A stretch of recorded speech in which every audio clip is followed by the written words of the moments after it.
You might be thinking, I can barely make it to the washroom, or I can barely move within my house, or I can barely get through a day without feeling symptoms, just doing the bare minimum. So how am I ever gonna live a life where I can deal with anything that life throws at you? Because you can just feel super, super delicate. One of the biggest stressors that I faced in the recent times, it was my phone literally got hacked. These people like threatened to release a bunch of private videos, right? And for me, I have a reputation to uphold, and they literally downloaded the stuff off my phone and they were threatening to leak it all over the internet. They even targeted me. They were like, we know you have a book called Thriver, not Survivor. We know you have a YouTube channel. This is the YouTube channel. We're uploading all this stuff right now. It freaked me out. At that point, it's like, what can I really do about it?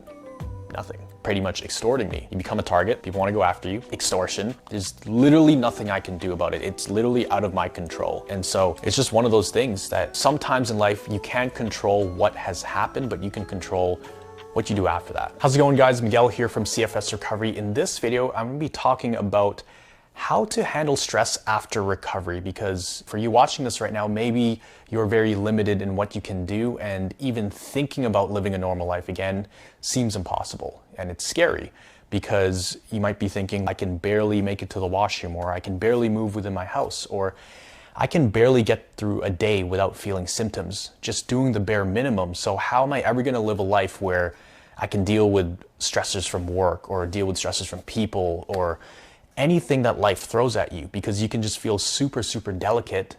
It's hard to even imagine yourself living a normal life again where stressors come up. Now, I've been through that journey. There was a time when I didn't think I could even walk again, right? You guys have seen footage on this channel if you've been around long enough, and if you haven't already, definitely look through a lot of the videos on this channel, because I literally show you guys where I was. Now, to paint a picture, if you haven't seen those videos, at my worst, I was in a hospital for about 2 months. They were having to give me oxygen a good amount of time. They had me hooked up to IVs.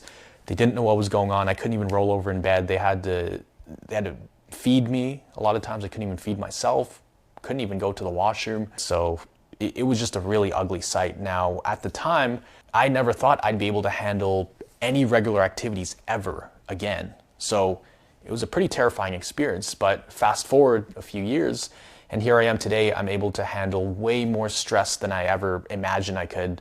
I'm able to be a lot busier and try to find balance in that, and be more capable of doing things that I did not used to be able to do. Now, I'm not saying it's good to get back to that lifestyle where you're constantly pushing and you're stressed out. I do take days off and take a week off here and there, but it just goes to show how much can change. And you could go from one extreme of not being able to do anything to the other extreme of doing a lot of stuff. So the happy medium is in the middle. But in this video, I want to share 3 different examples of very, very stressful situations that I was able to overcome by using the principles I actually learned through recovery. Now, the golden rule in recovery, you probably heard me say it 1,000 times by now on this channel. If you're new to this channel, then the golden rule in recovery is your success in recovery is determined by how well you respond to symptoms. Now, you can take that same idea, that same concept, and apply it to life, but just tweak it. So, I like to think of it this way. Your quality of life is determined by how well you handle stress. And if you think about it, we all know somebody who the smallest thing could stress them out. The smallest thing could completely ruin their day, and that's just not a great quality of life to have. You're always waiting for life to happen to you, right? And you're in a very reactive state, and you almost go through life feeling like a victim. Now, on the other hand, we all know people who are very resilient. They could go through life and they could go through the most stressful situations, but somehow they're able to crack a joke, and they're able to smile, and they're able to just be themselves and not lose their composure. You want to be the person who's able to respond to stress well. Your quality of life will improve once you learn that, and it's not something that happens overnight. It's literally a practice. So I'm going to give 3 examples here. The first example is, after I got out of the hospital, I started a video production business. Now, it started off as a hobby. With hobbies, being a videographer, you're not making much money. At the time, I didn't have really any money. I had to borrow money here and there. Couldn't even really put gas in the car. So obviously the finances were very stressful. Didn't have any income. I couldn't even work. So I was trying to get more projects for this videography stuff, because to me, it was also a really fun hobby. Now, it was pretty hard getting clients. at first. I would actually overcommit to a lot of stuff in terms of the level of complexity of the projects. There was a lot of stuff that people reached out to me for. Hey, can you do a photo shoot with me? Can you do a photo shoot of this house? Can you film a real estate video? Hey, we just opened up this new shop. I have a friend who runs it. Can you film the shop opening? Could you film this interview with somebody? Could you do a graphic design for this logo? And I was like, sure, let's do it. So it was really stressful at the time. It put a lot of pressure on me, but because I was able to actually enjoy it, and I knew that if I didn't let the pressure get to me, if I knew that I had to stay in the state of mind where I'm enjoying this activity that I'm doing, it really made it go a lot smoother. Now, there was stress. There were times when I would show up to a shoot, and because I was new at the time, there was this one example. I showed up to a shoot, about 8 people in a mortgage brokerage. We were filming interviews with all of them. And one of the interviews was with 3 of the owners. So they all took time out of their day. And here I am, 24 years old, fresh out of the hospital. They didn't know that, but I'm filming. And after about 5 hours of filming, I realized half of the shoot, the mic wasn't even plugged in. And so basically all the footage was lost. Their day, the time they set out, it was a waste of time for them. I look bad. The company looks bad, like my company, Bautista Media. And I was freaking out for a good few hours. And what I realized was, what's the worst that could happen? I feel like I just overcame near death in the last year, getting out of the hospital, getting my life back. How did I do that? Because that was definitely harder than this. How did I do that? I responded well to the symptoms. I could use that same principle here. If I respond well to the stressor, I'm just gonna have a better quality of life, the business gets better. So at that time, I just realized I have 2 options here. One, I can fold, I can just run away, get scared and be like, okay, my dreams of being a videographer, it's crushed. I just ruined it right there. My reputation is tarnished. And I'm huge on my reputation. I had to man up about it. And this is when I was more functional. It was a very uncomfortable situation though, and a very, very stressful situation.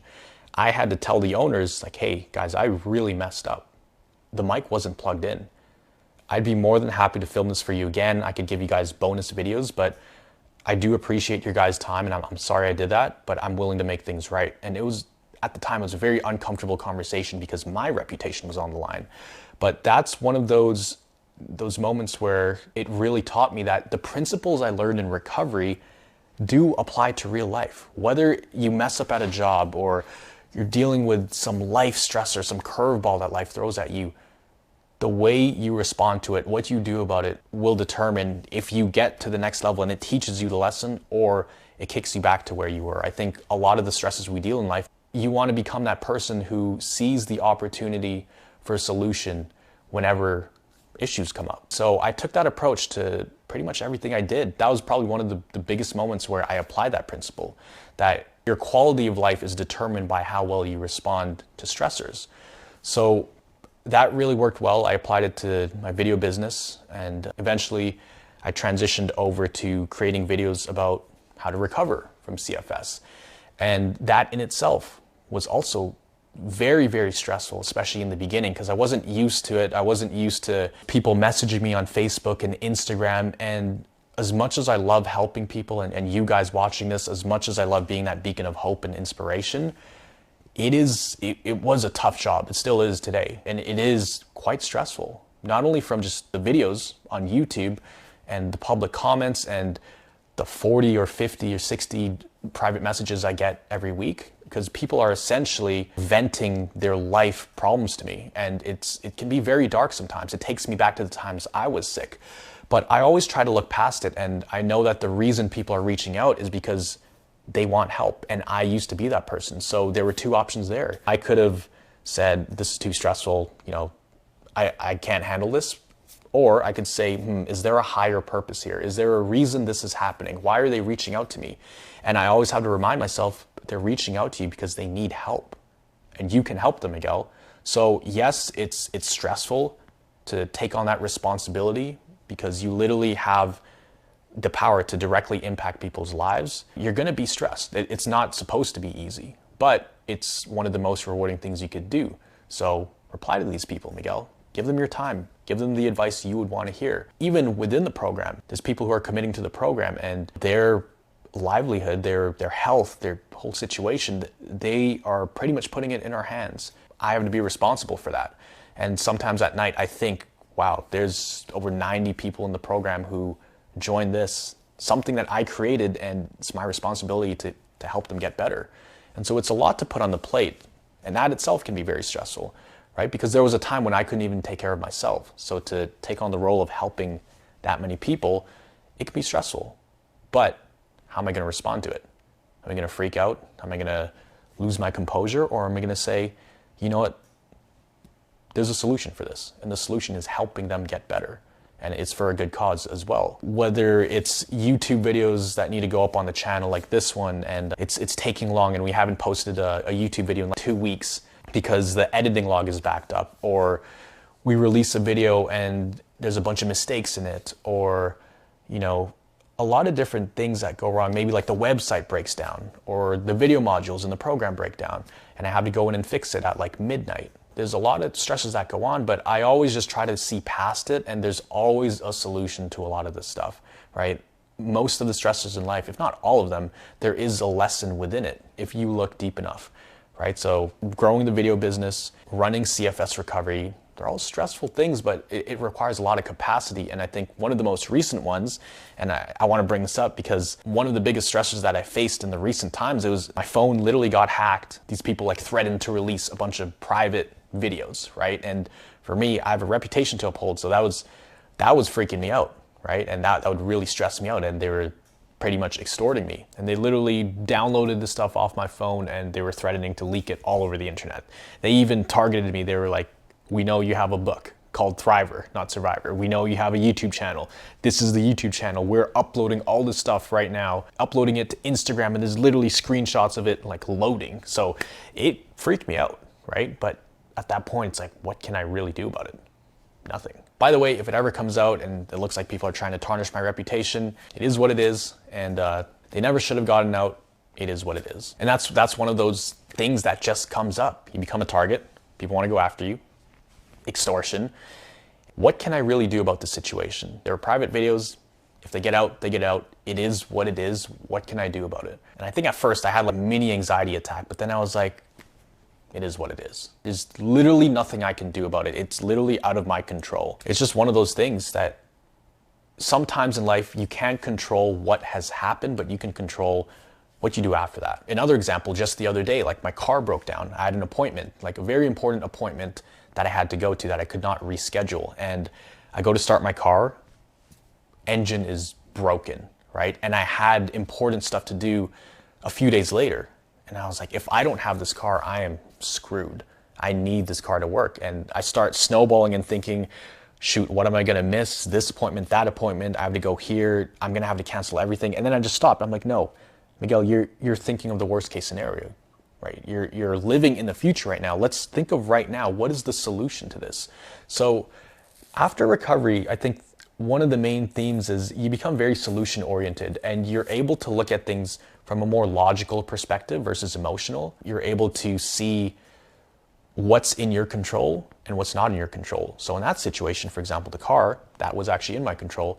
What can you do about it? Okay, call around, see if people can fix it, ask who knows what to do with it. Right now, I need to get to this place, so let's take an Uber. Let's fix this car later.